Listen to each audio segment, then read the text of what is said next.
Hello everyone and welcome back once again as we end 2020 here almost always in the PSG TV studio at the Urdu Training Centre. We're 24 hours ahead of another match. This time it's Ligue 1 in midweek, week 15 of the Ligue 1 season.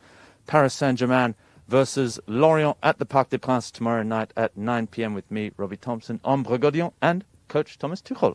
Bonjour coach, bonjour Robbie. Bonjour. Bienvenue ici au Centre Redou. En effet, on va vivre ensemble la veille de la rencontre demain pour le compte de la 15e journée de Ligue 1 et la réception donc des Merlus de Lorient du côté du Parc des Princes à 21h.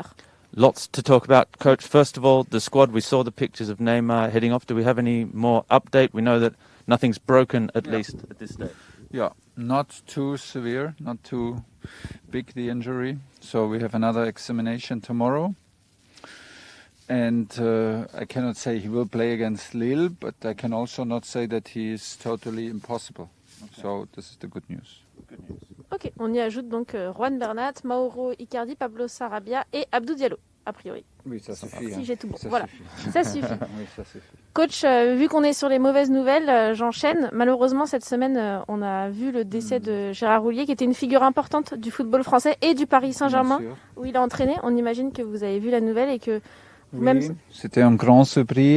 Et je suis très très triste parce que je connais lui depuis quelques ans et c'était toujours très très agréable de parler avec lui, très agréable. Et il m'a donné toujours beaucoup de support.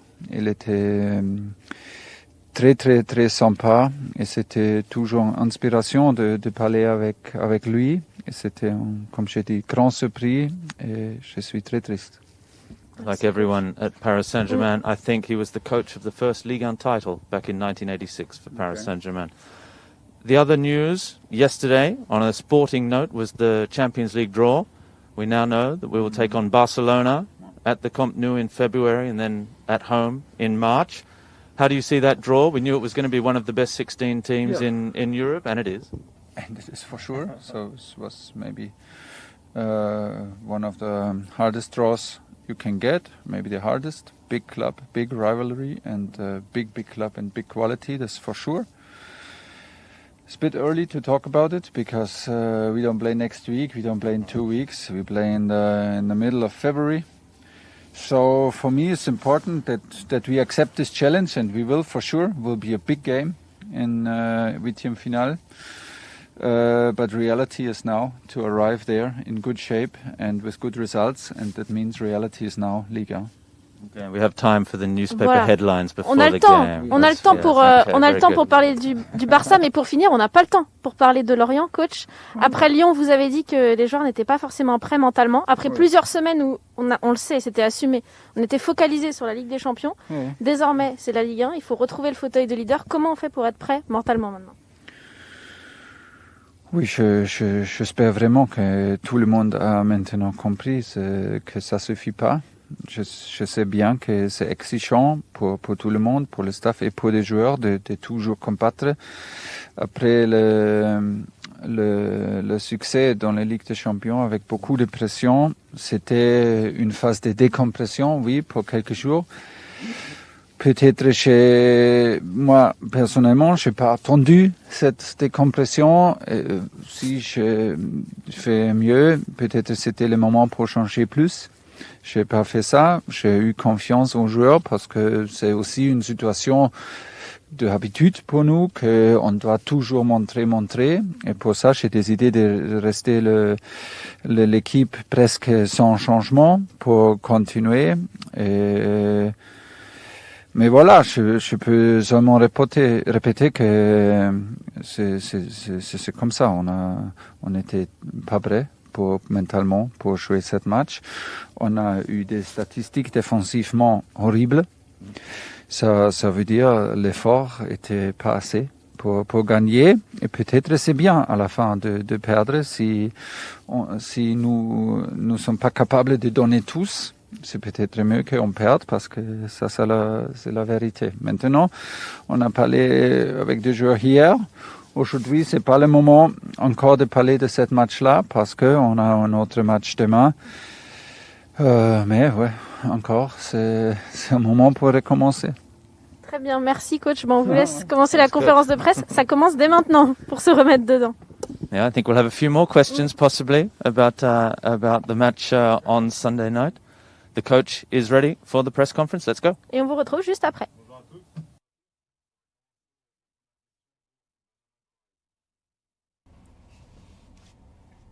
Bonjour Thomas. Bonjour. On a appris du coup les résultats d'examen de Neymar récemment. Est-ce qu'on peut savoir s'il rejouera avant la trêve et quel est le processus médical le concernant? Est-ce qu'il va rester à Paris?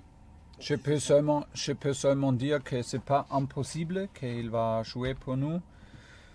On va essayer tous pour Lille.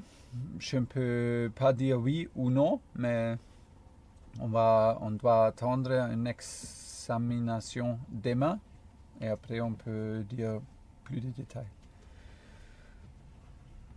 Dominique Sévrac, le Parisien. Bonjour Thomas. Dimanche après Lyon, vous avez dit que Kylian Mbappé était dans une zone rouge, celle où on risque la blessure. Est-ce qu'il est sorti de cette zone rouge? Est-ce qu'il va mieux? Est-ce qu'il peut jouer Lorient, Lille, Strasbourg, la fin du programme de décembre? Merci. S'il peut jouer tous les trois, je ne sais pas. On doit attendre la réaction de musculature de lui. Mais jusqu'à maintenant, avant l'entraînement, le dernier entraînement, je crois vraiment qu'il peut commencer demain pour nous. Mais pendant cette saison, on a eu beaucoup de surprises pendant les derniers entraînements et pour ça, je suis très prudent. Damien Degord, l'équipe. Bonjour Thomas. Bonjour. Quel était le risque de faire jouer Kylian Mbappé plus de 25 minutes dimanche dernier? Parce que je ne comprenais pas bien le fait qu'il joue 25 minutes soit moins risqué qu'il joue 45 minutes. Ah oui, c'est une question de fatigue de musculature et avec chaque minute, le risque monte, le risque augmente. Et des docteurs, ils ont expliqué que c'est le maximum de jouer 25 minutes et pas plus. Loïc Tanzi, RMC Sport. Bonjour Thomas. Depuis que vous êtes arrivé au Paris Saint-Germain, c'est pareil pour tous les entraîneurs du PSG. Il y a beaucoup de pression quand on est entraîneur du Paris Saint-Germain. Chaque défaite, chaque match nul est un peu vécu comme un cataclysme au PSG. Comment vous vivez avec cette pression? Comment vous gérez cette pression au quotidien avec vos joueurs? Avec mes joueurs, nous sommes, comme vous avez... Comment vous le gérez vous? Comme vous avez dit, nous sommes habitués parce que c'est normal. On a les choses, je peux dire, c'est tout le monde pense que la pression est énorme, mais honnêtement, je travaille avec une équipe et je travaille avec une staff et pour moi personnellement, c'est la même chose. Notre attente de nous, ce sont les plus grands possibles. Pour ça, c'est pas possible de sentir une plus grande pression de vous ou d'extérieur ou des attentes d'autres personnes. C'est pas possible. Et à la fin, nous sommes responsables pour nous. C'est important qu'on reste avec nous et on reste avec avec des choses de qui on croit vraiment et on reste positif. On reste positif toujours. C'est du foot, c'est du sport et c'est un challenge et voilà, c'est ça. Alexandre Berthaud, France Info. Bonjour. Bonjour. Le club va rendre hommage à Gérard Houllier demain avant le match.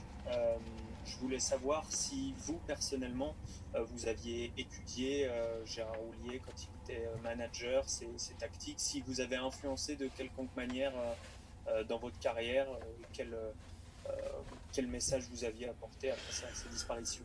Il était une grande inspiration pour moi parce qu'il il était une personne avec une grande humanité. Et j'ai parlé beaucoup de fois avec lui. J'ai la possibilité de lui connaître depuis il y a quelques ans. Et chaque fois on a parlé, il était toujours agréable. Il était un collègue qui m'a supporté beaucoup, toujours très gentil, toujours humble. Et ça, c'était vraiment impressionnant pour un coach plus jeune. Et j'étais très surpris et très triste de son décès. Nicolas Paillard, Info Sport Plus. Bonjour Thomas, quand on voit le classement et la lutte pour le titre de champion de France, est-ce que vous considérez que vous êtes encore favori pour ce titre? Sûr, ça n'a pas changé. Je ne connais pas le classement exactement maintenant, mais parce que je suis toujours concentré de notre performance.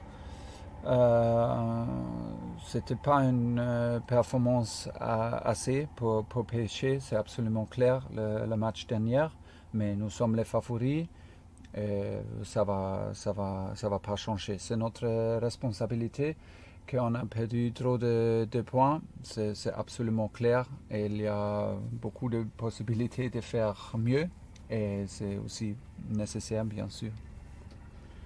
Adrien Vicente, l'AFP. Bonjour coach, dimanche vous avez parlé d'une grosse fatigue mentale de l'effectif. Comment on remédie à ça? Qu'est-ce que vous avez dit à vos joueurs? Je dis les mêmes choses. On a parlé avec des joueurs hier de ce match-là. Je reste avec mon analyse parce que j'ai vu c'était une grande décompression pour nous après la victoire du groupe en Ligue des Champions. Ça, c'était aussi pour moi personnellement. Peut-être c'était nécessaire de faire mieux, moi personnellement, de atteindre cette fatigue mentalement et faire plus de changements. Mais j'ai pris la décision de rester avec les groupes sans beaucoup de changements parce que j'ai eu confiance et c'était le moment pour continuer dans la même manière. Mais on a manqué beaucoup et le plus important, on a manqué l'effort défensivement, l'effort et l'agressivité et la qualité défensivement en bloc et la manière comment on a défendu, ça suffit pas. C'était clair, il y a des raisons comme la fatigue mentalement, mais à l'autre côté, j'ai eu confiance que nous sommes habitués de jouer tous les 3 jours, que nous sommes habitués de gérer mentalement la pression. Et pour moi, c'était un bon moment de jouer contre une grande équipe, une forte équipe contre Lyon, mais honnêtement, je me suis trompé. Christophe Remise, Le Figaro. Oui, bonjour coach. 2 petites questions. Une sur Marquis, je voulais savoir si on allait le revoir d'ici à la fin de l'année. Et la deuxième sur le tirage de la Ligue des Champions, je voulais savoir si vous inspirait l'opposition avec le Barça. Oui, pas trop. C'est un tirage très très difficile contre un des plus grands clubs en Europe, contre une équipe super forte, c'est clair. Mais aujourd'hui c'est décembre et on joue en février, ça veut dire c'est trop tôt de parler en détail. Ça va être un grand match et on va faire tous pour arriver dans un bon état physiquement et avec un bon état d'esprit, avec une bonne forme. Mais la réalité est maintenant Ligue 1 et la réalité est qu'on doit recommencer de gagner, on doit recommencer de jouer avec plus performante et ça c'est le défi maintenant. Pour Marquinhos, j'espère vraiment qu'il peut jouer contre Lille, ça c'est le but, l'objectif. Damien Degor, l'équipe. Oui, Thomas. Il y a certains joueurs qui jouent beaucoup moins, qui sont nettement moins titulaires que d'autres depuis quelques semaines. Je pense à Dagba, à Kurzawa, Herrera. Est-ce que par exemple, pour ne citer que, est-ce que ce sont des joueurs qui doivent demain contre Lorient montrer qu'ils méritent un plus gros temps de jeu? Oui, mais c'est comme ça. Hein. Il y a toujours dans un club comme PSG, il y a des gars qui ne jouent pas le même match que les autres. Ce sont des choix que je dois prendre. Mais je dois dire que contre Montpellier, par exemple, on a changé beaucoup. Ils ont fait un bon match avec une bonne énergie. On a vraiment forcé la chance pour nous. Et oui, je pense que demain c'est aussi un jour pour changer un peu plus parce qu'on ne peut pas manquer l'énergie sur le terrain comme les derniers matchs. Et pour ça, on va avoir quelques changements. Mais comme j'ai dit en avant, pendant cette saison, c'est un peu compliqué parce qu'on a eu quelques surprises pendant les derniers entraînements. Et pour ça, je ne peux pas dire qui joue demain. J'ai une idée, mais on manque quelques joueurs sont blessés, quelques joueurs sont fatigués, et pour ça, on doit trouver une 11 titulaire qui peut mettre plus d'énergie que le match derrière. Dernière question, Alexandre Berthaud, France Info. Thomas, pour rebondir sur la question de mon collègue, mon confrère, est-ce qu'on pourrait voir plus les jeunes d'ici à la trêve pour reposer un petit peu les organismes qui sont fatigués? Je pense à Pembele, Thais Fries, Bandjougou Fadiga. Si c'est nécessaire, oui, mais honnêtement, on a perdu trop de points. On peut pas mettre toute la pression maintenant sur les jeunes. Ça, pour moi, c'est pas faire. Ça doit aussi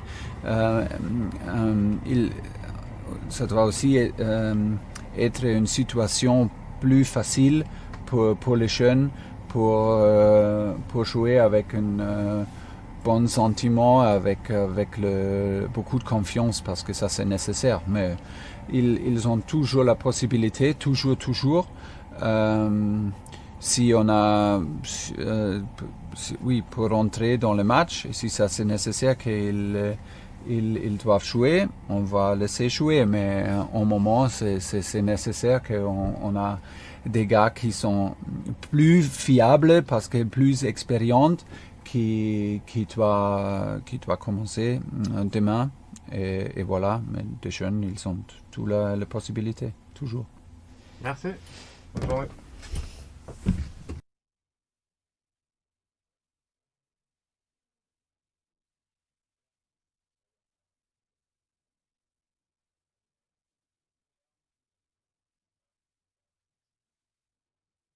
After that press conference with coach Thomas Tuchel, Ambre, the big news, tomorrow against Lorient, there will be changes. The coach wants more energy than he saw from the squad on Sunday night and that fourth defeat of the Ligue 1 season against Lyon. Tomorrow's Lorient at the Parc des Princes, 9 p.m. and we'll be there. Oui, il l'a dit, le coach, il va y avoir besoin de 109, il va y avoir besoin de changement parce que, on le sait, les Parisiens restent sur une défaite avec la réception de l'Olympique Lyonnais par la plus petite démarche, 1-0. C'était en milieu de semaine. Non, c'était ce week-end plutôt, nous sommes en milieu de semaine. Finalement, à jouer tous les 3 jours, Roby, on ne sait plus où nous sommes dans le calendrier. Yeah. Exactement comme le coach. Voilà, donc il l'a dit, il y avait déjà besoin de 109. Avec le recul, la décompression, il s'en est rendu compte, le coach. Donc finalement, il va faire la même opération qu'il avait fait du côté de Montpellier, revoir son 11, même si pour l'instant, il ne sait pas vraiment quel joueur il va jouer. On a déjà des indices, Roby, avec le groupe. En effet, il manquera toujours donc Juan Bernat, Pablo Sarabia, Mauro Icardi, comme Marquinhos qu'il espère revoir contre Lille. Et puis, il y a également eu des blessés face à Lyon, Roby. Exactly. Abdou Diallo is missing. We're not sure for how long. Perhaps could be back before the end of the year, but it looks like a hamstring problem. So Abdou is sidelined, and Neymar Jr. Now, Neymar had the first test, which ruled out any ligament damage, no broken bones. There'll be another test tomorrow. He's out of tomorrow's game against Lorient, Neymar Jr., but we don't know yet whether he could be back for the game on Sunday against Lille. first in Ligue 1, les Lillois. So that one could be there. And hopefully, Marquinhos, the coach said as well, could be back for the match against Lille as well. Voilà, Lille, en effet, un choc qui attend les Parisiens. Donc après la réception des Merlus, ce sera face aux Dogs. Cette fois, on reste un petit peu dans le même registre. Roby, et il l'a dit, donc c'est vrai qu'on a perdu Abdou Diallo, touché aux ischio-jambiers, et Neymar Junior, donc qui a donc une entorse de la cheville gauche, finalement, donc pas de fracture, même s'il y aura des examens demain matin. Le coach allemand l'a dit. Il espère pouvoir retrouver le Brésilien et peut-être Marquinhos également pour ce choc donc au sommet du championnat, donc face à Lille. Voilà, Roby, on sait qu'il le reste en tout cas avec l'affiche de demain, plus que 3 affiches avant la fin de l'année. Le Paris Saint-Germain actuellement pointe à la 3e place du championnat, voire peut-être même 4e place. Third for the moment. Voilà, on considère 3e si on ne prend pas les matchs en retard de l'Olympique de Marseille. Donc Lille qui est à 29 points, Lyon qui est donc passé devant le Paris Saint-Germain ce week-end, 29 points, le Paris Saint-Germain 28 points. Bref, Roby, il va falloir y aller l'esprit conquérant demain. That's right. And Lorient will be no pushovers either. They're currently the promoted side in 17th. They went 4 games without victory, 4 losses in a row before bouncing back last weekend, a 3-0 win over Nîmes. So their confidence is high. And of course, we know traditionally they've always enjoyed coming to the Parc des Princes. They were the opponents of Paris Saint-Germain, the very, very first match back in 2011-2012, for opening day of the Ligue 1 season, and they got a victory at the Parc des Princes by a 0-0 in the very first match of the QSI era as well. Oui, le tout premier match de l'ère QSI. Force est de constater que depuis, bien, ils ont joué 11 matchs face aux Parisiens et jamais les Rouges et Bleus ne se sont inclinés dans cette série de 11 matchs. Voilà. Donc si on remonte la dernière fois à la dernière réception donc des Merlus du côté du Parc des Princes, c'était une étincelante victoire 5-0. Roby, et le dernier match, toute compétition confondue, c'était pas plus loin que 2020, c'était en janvier. Et là, le Paris Saint-Germain s'était imposé donc en 16e de finale de la Coupe de France, on s'en rappelle, avec un but de Pablo Sarabia. That's right, Pablo Sarabia getting the goal. There have been 2 cup wins for Paris Saint-Germain since that win by Les Merlus at the Parc des Princes back in 2011. 2 cup wins and 9 consecutive league results as well. A 5-0 victory last time they came to the Parc des Princes. It was in the 16-17 season. A 2-1 victory at Le Moustoir for Paris Saint-Germain. 5-0 at the Parc. Paris Saint-Germain brings some form into there. Lorient have just 1 away win this season as well. They're not travelling all the best. We hope them every success starting midnight tomorrow night in their travels for the rest of the season. Oui, la dynamique, on va pas se mentir, du côté des hommes de Christophe Pélissier, c'est pas vraiment ça, même si ce week-end ils se sont repris, enfin. Ils restaient sur 6 matchs sans victoire, ils ont enfin réussi à s'imposer d'ailleurs dans une brillante victoire 3-0, c'était face à Nîmes, les crocodiles, cette fois, Roby, on reste dans Crocodile against the fish. Voilà, exactement. Donc ça leur a permis de sortir la tête de l'eau, sortir de la zone rouge également, désormais ils pointent à la 17e place. Bref, pour eux, l'objectif demain soir au Parc des Princes, c'est de sortir définitivement de cette zone de relégation, tandis que pour le Paris Saint-Germain, l'objectif, il est clair, retrouver le fauteuil de leader. That's right. The coach said there in the press conference, Paris Saint-Germain remain favourites for the title in Ligue 1. So obviously, favourites tomorrow night as well. Quand on l'a gagné 9 fois, Roby. Exactly. Paris Saint-Germain looking for victory tomorrow against Lorient. Before then, we'll be back in just a couple of hours' time, 1600 local time here in Paris for the first 15 minutes of live training. We're going to bring you Ambre and I training on the pitch behind us. They've just finished with the lawnmowers. The pitch is in perfect condition. And we'll be back at 4 p.m. Oui, on vous donnera d'abord rendez-vous tout à l'heure, donc à 16h, ici même, comme l'a dit Roby, à la fraîche, pour vivre avec vous le premier quart d'heure de l'entraînement des Parisiens avant la réception de Lorient demain. Et puis, on sera tous les deux du côté du Parc des Princes demain pour l'avant-match, les compos, les dessous, les vestiaires, et même des invités. Yeah, voilà, j'allais le dire, évidemment, Roby. Exactly. On me coupe le sifflet. No. Voilà. On a tout dit? C'est bon? Said his name. Voilà. Clément Chantôme will be with us tomorrow in the build-up pre-match as well at the Parc des Princes. But of course, training in a couple of hours' time. That's it from us. We'll see you then. Rendez-vous à 16h.